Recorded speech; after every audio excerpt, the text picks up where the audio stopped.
Nabi sallallahu alaihi wasallam diizinkan oleh Allah Subhanahu wa taala untuk menikahi wanita lebih dari 4 orang.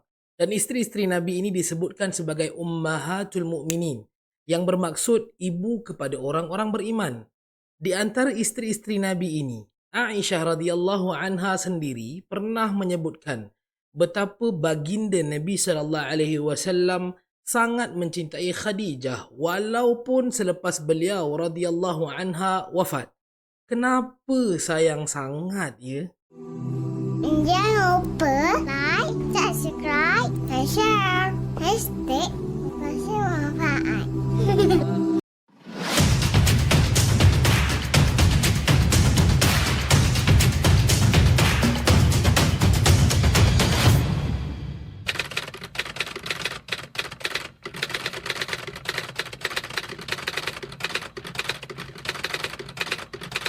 Salah seorang jemaah umrah saya meminta saya untuk berkongsi perihal wanita hebat ini.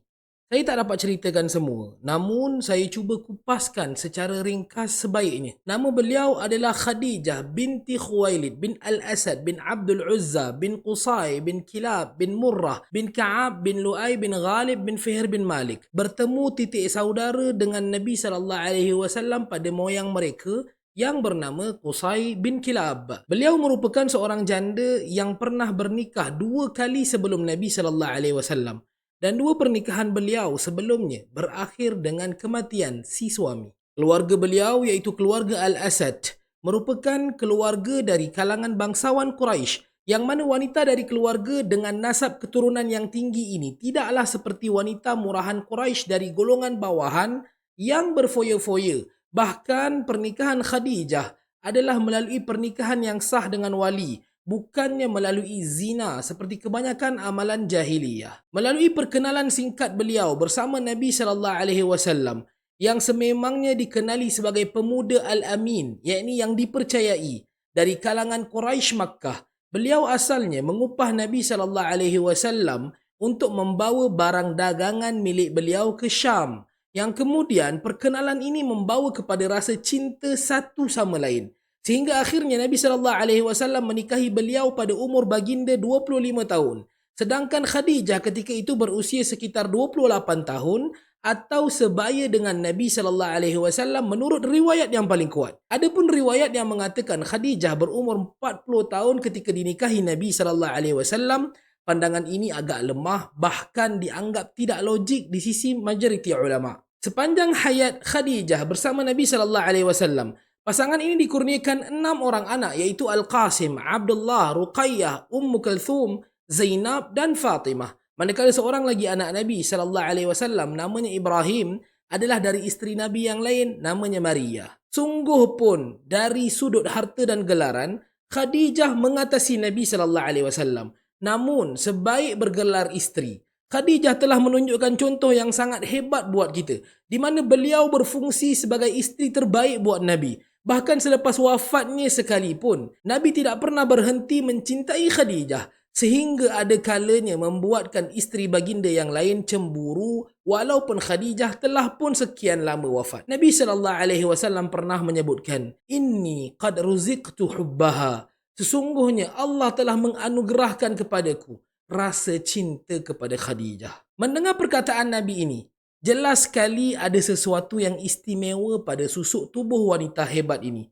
Bahkan Nabi SAW juga ada menyebutkan, "Ma abdalani Allah Azza wa Jalla khairan minha."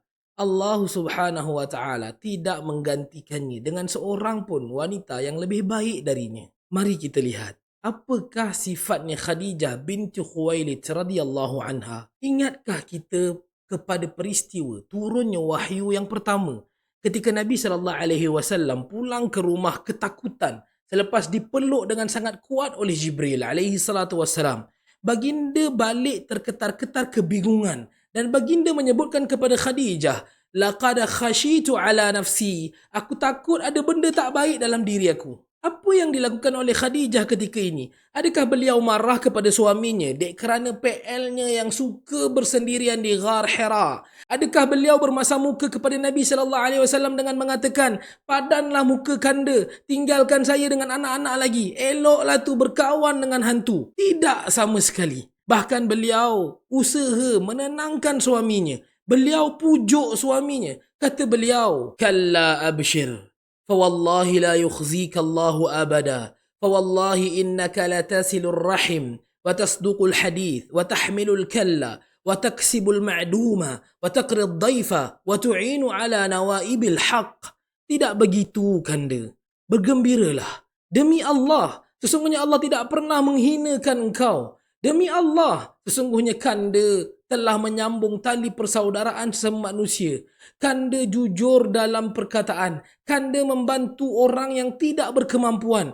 Kanda hulurkan pertolongan kepada orang miskin. Kanda sentiasa memuliakan, yakni menjamu tetamu. Dan kandalah yang selalu membantu orang-orang yang ditimpa musibah. Tidak sekadar perkataan. Demi menenangkan suaminya, beliaulah orang yang membawa Nabi sallallahu alaihi wasallam untuk bertemu dengan bapa saudara mereka iaitu Waraqah bin Naufal, bagi mendapatkan jawapan di atas apa yang menimpa Nabi sallallahu alaihi wasallam. Memandangkan Waraqah adalah orang yang cerdik dan pandai berkenaan hal ehwal ketuhanan dari kalangan bangsa Quraisy. Jelas sekali Khadijah bintu Khuwailid bersungguh-sungguh mahu suaminya tenang, tiada lagi resah, tiada langsung rasa gundah gulana. Di saat Nabi sallallahu alaihi wasallam menerima wahyu untuk berdakwah kepada keluarga terdekat, Khadijah bintu Khuwailid menjadi manusia dan wanita pertama yang beriman dengan ajaran baginda. Tanpa sebarang keraguan, tanpa sebarang sangka buruk. Beliau bahkan membantu Nabi sallallahu alaihi wasallam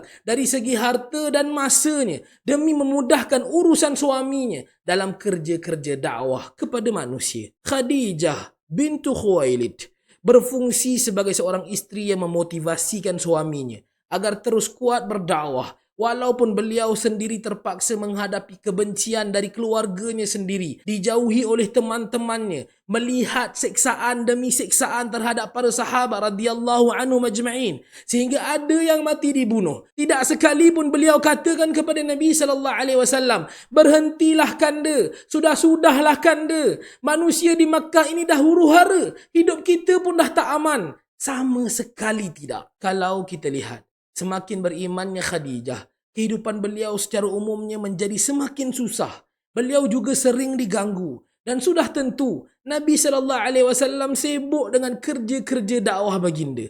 Kerana itulah para ulama menyebutkan bahawa di antara perkara yang menakjubkan bagi Khadijah adalah beliau tidak merasai kelazatan dunia seperti mana layaknya seorang wanita kaya. Ketika Aisyah radhiyallahu anha mencemburui Khadijah walaupun selepas wafatnya beliau, Nabi sallallahu alaihi wasallam menyebutkan kepada Aisyah, "Qad amanat bi id kathara bi an-nas wa sadaqtani id kadhabani an-nas wa wasatni bi maliha id haramani an-nas wa razaqani Allahu azza wa jalla waladaha id haramani auladan nisa." Dia telah beriman pada saat manusia ingkar kepadaku.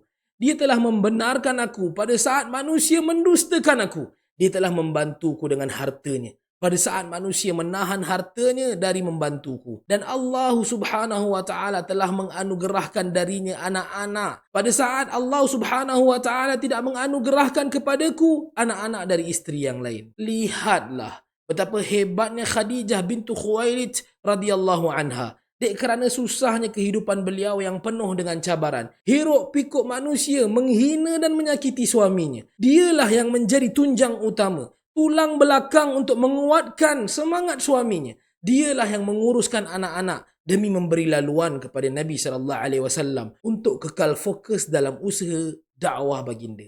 Suatu hari Jibril datang kepada Nabi sallallahu alaihi wasallam seraya berkata, "Ya Rasulullah, hadhihi Khadijah. قد أتت معها إناء فيه إدام أو طعام أو شراب فإذا هي أتتك فاقرأ عليها السلام من ربها ومني وبشرها ببيت في الجنة من قصب لا صخب فيها ولا نصب." Ya Rasulullah, Khadijah dalam perjalanan datang membawa bekas berisi makanan berupa daging, kuah atau makanan atau minuman. Apabila dia tiba nanti, sampaikan kepadanya salam dari Rabbnya dan salam dariku, yakni Jibril alaihi salatu wassalam. Serta khabarkan kepadanya berita gembira dengan sebuah rumah yang disediakan untuknya di syurga, dibina dari mutiara, yang tidak ada lagi suara jerit-menjerit, yakni hiruk pikuk di dalamnya, dan tidak ada lagi keletihan buat dirinya. Dia adalah seorang wanita, seorang isteri yang sentiasa taat kepada suaminya, sentiasa membantu suaminya, menyerahkan hartanya untuk memudahkan urusan suaminya, berusaha untuk menenangkan suaminya, tak pernah mengeluh letih atau lelah, jauh sekali untuk berkira atau mempertikaikan hasil atau kegagalan suaminya. Dialah wanita yang Tuhan memberi salam kepadanya. Dialah Khadijah bintu Khuwailid radhiyallahu anha, isteri Nabi yang paling disayangi oleh baginda Nabi sallallahu alaihi wasallam, ibu kepada orang-orang yang beriman, wanita yang dijanjikan syurga buatnya. Benarlah kata Nabi sallallahu alaihi wasallam, "Idza sallatil mar'atu khamsaha wa shamat shahraha wa hafizat farjaha wa ata'at zawjaha qila laha udkhulil jannata min ayyi abwabil jannati syi'ti." Apabila seorang isteri melaksanakan salat 5 waktunya, berpuasa di bulan Ramadan, menjaga kehormatan dan taat kepada suaminya, nescaya akan dikatakan kepadanya di akhirat kelak, masuklah kamu ke dalam syurga dari pintu mana pun yang kamu inginkan. Al-Khalifah Online. #berkongsi manfaat. أبوء لك بنعمتك علي وأبوء